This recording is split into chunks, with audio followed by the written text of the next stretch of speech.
औज़ुबिल्लाहिमिनश्शैतानिर्रजीम बिस्मिल्लाहिर्रहमानिर्रहीम। अल्लाह जल्ल शानहू दे नाम दे नाल अल्हम्दुलिल्लाहि रब्बिल आलमीन वल आक़िबतु लिल मुत्तक़ीन अस्सलातु वस्सलामु अला रसूलिल करीम। दोस्तों अस्सलामु अलैकुम। डॉक्टर नसीब कालो हाज़िर CNP न्यूज़।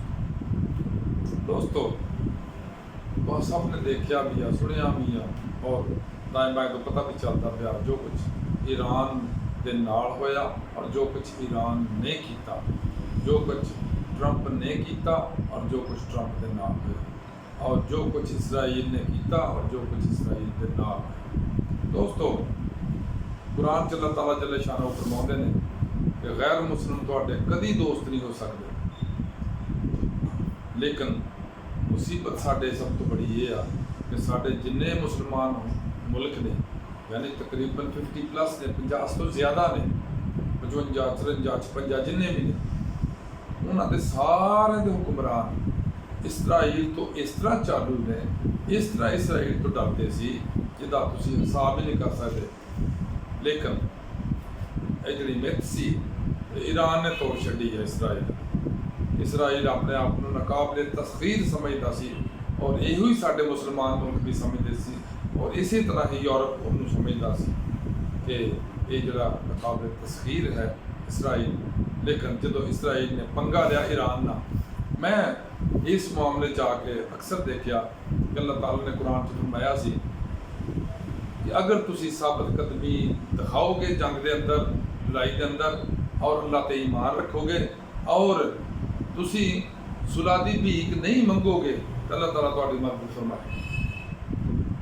ईरान ने खसूसियत तौर पर यह साबित कर दिता कि उन्हें सुलह की भीख भी नहीं मंगी, वो खड़ा भी सामने रहा, उन्हें शर्त भी कोई नहीं मंगी बनी और तबाही ला के रख छड़ी इसराइल की जोड़ा कि हुण तक गिज़ा के उत्ते तबाही ला रहा सी या करीब करीब के जो इलाके से फलस्तीन के उत्ते तबाही ला रहा सी, उसकी अपनी तबाही ला गई। अज मैं एक देख रहा सा मूवी,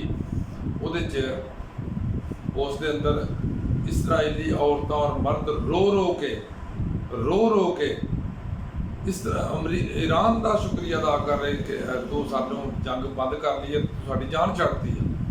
नहीं तो साडे मुसलमान सो कॉल्ड मुसलमान जिहड़ा अल्लाह तो ज़्यादा इसराइल तो डरते सी, अल्लाह तो ज़्यादा ये अमरीका तो डरते ने, इन्होंने जनाब हुण तक ईरान ना सवाए गल्लां बातां जो किसी ने कोई मदद नहीं की। ईवन इत्थों तक कहा जाता कि अगर जंग प्रोलांग होती तो शायद ये अमरीका के जाके झोली च पै जाते या इसराइल की झोली जाके बह जाते। लेकिन ये नाल ईरान ने ना सिर्फ इसराइल का त्या पैंचा किया, अपना तो नुकसान होया, कोई शक नहीं है, बहुत नुकसान होया। लेकिन उस नुकसान की निस्बत जो नुकसान सन 17 सालों के इसराइल ने एक दबदबा बनाया सी उन्होंने तबाह करके रख छड्डिया। जो इसराइल के मतलब एक लोगों के जहन च गल बैठी सी कि नाकाबिले तस्खीर है, वो खत्म होकर गया गई। जो इसराइलियों के अंदर बेखौफी सी भी सानू कोई कुछ नहीं कर सकता क्योंकि साढ़े उत्ते जिहड़ा एयर स्पेस असी कंट्रोल की जी आयरन डोम ना सानू कोई नहीं कुछ भी कर सकता। सारे तहस नहस हो गए, उन्होंने जो फलसफे सी, जो उन्होंने दलेरियाँ बहादुरियाँ सब तबाह हो गई। और सब तो ज़्यादा ईरान एक ऐसा मुसलमान मुल्क बन के उभरिया जरा 55 56 जो सब तो टॉप पे इस टाइम बैठा। साढ़े तो भीख मंगते ना, इवन इंडिया को भीख मंगते हैं सुलह कर ला साढ़े भाई। कुरान कहता तुम सुलह की भीख नहीं मंगो, तुसी अल्लाह ते ईमान रखते होया अपने घोड़े तेज़ रखो, अपने तलवारां तेज़ रखो, अल्लाह ताला मदद करेगा। लेकिन जिन्ने मुसलमान मुल्क आए इंक्लूडिंग पाकिस्तान सारे जनाब इन्होंने ये फलसफा नहीं देखा अज तक कि अफगानिस्तान के अंदर किहड़े मुल्क ने हिस्सा नहीं लिया, किहड़े मुल्क ने उत्थे आके लड़ाई नहीं की। लेकिन उन्होंने सिर्फ एक चीज़ सी, उन्होंने असला भी बहुत थोड़ा सी, बड़ा पुराना असला भी सी मुजाहिदीन को या तुसीं उन्होंने तालिबान कह सकते हो उन्होंने को।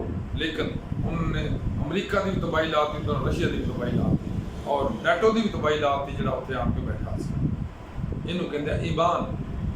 ईमान अगर बंदे के अंदर मौजूद होवे तो अलामा साहब ने फरमाया कि वो लोग बेतेग भी सिपाही पर लड़ लेते जिन्हें तरीबान होंगे। दोस्तों ट्रंप साहब बड़े मजेदार आदमी ने, ਇੱਕ ਬੰਨੇ ਉਹ ਮੋਦੀ ਨੂੰ ਗਾਲਾਂ ਕੱਢਦੇ ਨੇ, ਦੂਸਰੇ ਬੰਨੇ ਉਹ ਆਪਣੇ ਇਸਰਾਈਲ ਵਾਲਿਆਂ ਨੂੰ ਗਾਲਾਂ ਕੱਢਣੀਆਂ ਸ਼ੁਰੂ ਕਰ ਦਿੰਦੇ। ਅਗਰ 2 ਦਿਨ ਬਾਅਦ ਉਹ ਦੋਨਾਂ ਦੀਆਂ ਤਾਰੀਫਾਂ ਕਰਨੀਆਂ ਸ਼ੁਰੂ ਕਰ ਦਿੰਦੇ। ਬੜਾ ਅਜੀਬੋ ਗਰੀਬ ਆਦਮੀ ਆ ਟਰੰਪ ਸਾਹਿਬ ਦੀ।